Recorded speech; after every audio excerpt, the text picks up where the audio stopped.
I naik yang coach MRT yang coach wanita.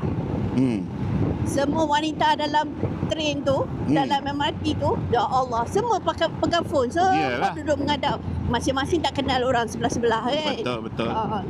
I cakap, dunia memang dengan phone dia telefon. sekarang ni. Ya, tu sekarang. Okey, kita nak naik ni. Nak naik? Naik gunung. Alamak. Okey, stand by. Serius hari? Naik gunung. Tak percaya, tengok. Gunung apa? Tengok depan. Wah, cantiknya. Sama mesot lah. Wah. Curve tree. Tak percaya. Naik gunung. Kita sedang mendaki sekarang ni. Wah.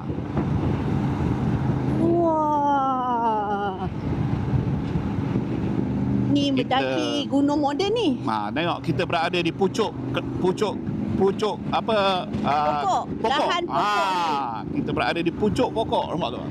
Pokok ni yang tak boleh potong tu. Pokok ni. So dia orang terpaksa buat jambatan tinggi ni, serendah ni, untuk lalu kawasan ni. Dia tak boleh potong pokok-pokok tepi ni. Tinggi lah ni. Tinggi ni atas ni. Dia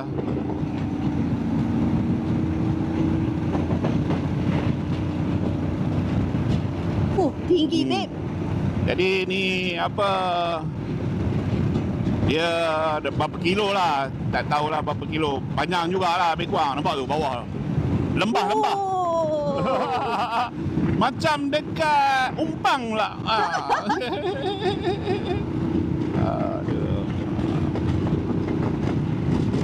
Tapi atas ni kita tak boleh laju-laju sangat bahaya. Kalau apa-apa jadi, na'udzubillah lah, kalau boleh tak nak lah. Na'udzubillah ni. Jadi dia, bawah dia terlalu tinggi lah jambatan dia. So dah habis lah. Dia, jambatannya dah sampai hujung ni. Ni dah jalan biasa. Baru dia tepuk. Cik tak first time lalu? Ya. Ayo. Janganlah cakap kau orang. Aduh, tak malu apa. It's always the first time, don't worry. I kalau you tak bawa I tak ada lah. I ni memang very